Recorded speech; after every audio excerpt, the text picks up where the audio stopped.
జిల్లా కాటారంలో యువతి హత్య కేసులో ట్విస్ట్ వెలుగులోకి వచ్చింది. కన్న తల్లి కూతురిని హత్య చేసినట్లు పోలీసులు గుర్తించారు. అక్రమ సంబంధానికి అడ్డు ఉన్న తన భర్తను వర్షిణి తల్లి హత్య చేసింది. ఈ విషయం తెలిసిన కూతురు ఎక్కడ బయట పెడుతుందోనని కూతురు వర్షిణిని ఆగస్టు 2న చంపి మృతదేహాన్ని ఇంట్లోనే ఉంచిందని పోలీసులు తెలిపారు. కూతురు కనబడడం లేదని ఆగస్టు 6న చిట్యాల పిఎస్లో తల్లి ఫిర్యాదు చేసింది. ఎవరికీ అనుమానం రాకుండా కాటారం అటవీ ప్రాంతంలో క్షుద్ర పూజలతో బలిచ్చినట్లు మృతదేహం వద్ద నిమ్మకాయలు పసుపు వేసి తల్లి అక్కడి నుండి వెళ్లిపోయింది. పోలీసులు విచారణలో తల్లి నిజం ఒప్పుకుంది. పోలీసులు కేసు నమోదు చేసుకుని దర్యాప్తు చేస్తున్నారు.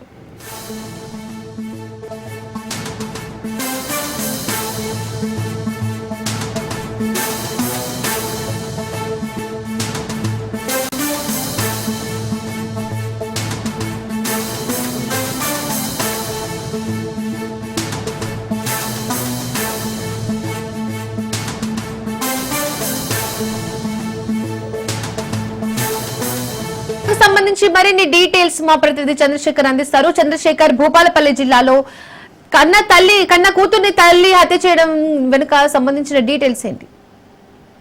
దీపిక, ఏదైతే భూపాలపల్లి జిల్లా మన చిట్యాల మండలం ఒరితల గ్రామానికి చెందిన కప్పల వర్షిణి యొక్క హత్య విషయంలో పోలీసులు అయితే పూర్తి వివరాలు వెల్లడించారు. ముఖ్యంగా ఈ యొక్క కప్పల వర్షిణిని ఆగస్టు 2వ తారీఖు నాడే తన తల్లి తన యొక్క ప్రియుడితో కలిసి, అంటే తన తల్లికి వర్షిణి తల్లికి అదే గ్రామానికి చెందిన ఒక యువకుడితో అక్రమ సంబంధం ఉంది.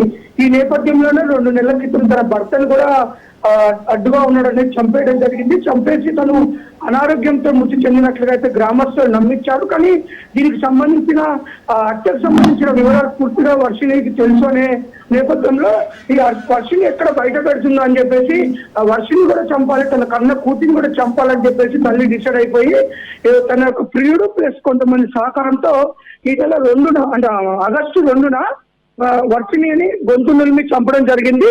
చంపిన తర్వాత మృతదేహాన్ని అక్కడే అదే రూమ్ లో ఉంచారు. ఉంచిన తర్వాత 3 రోజుల తర్వాత అంటే 3వ తారీఖు నాడు వెళ్ళి 6వ తారీఖు నాడు చిట్యాల పోలీస్ స్టేషన్ కి వెళ్ళి మా కూతురు 3వ తారీఖు ఇంట్లో నుంచి బయటకు వెళ్ళింది. తిరిగి వస్తుంది కావచ్చు అని ఎదురు చూశాను. 3 రోజులు ఎక్కడ వెతికినా తన ఆచూకీ తెలియలేదు.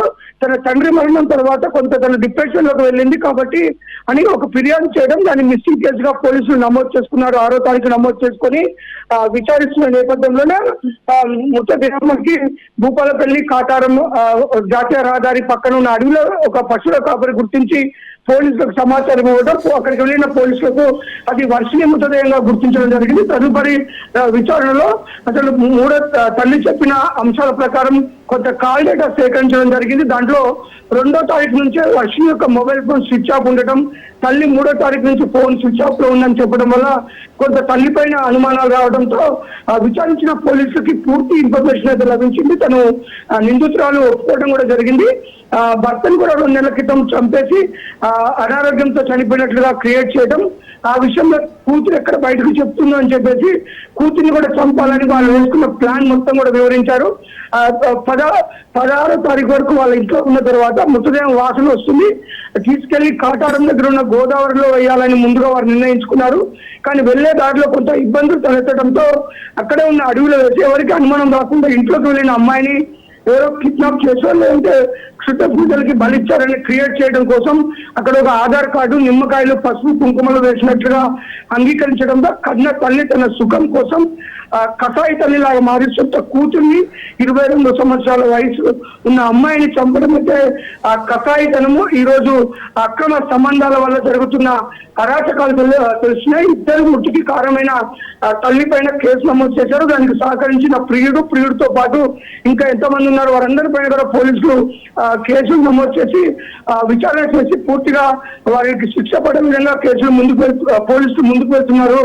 దీపిక. రైట్.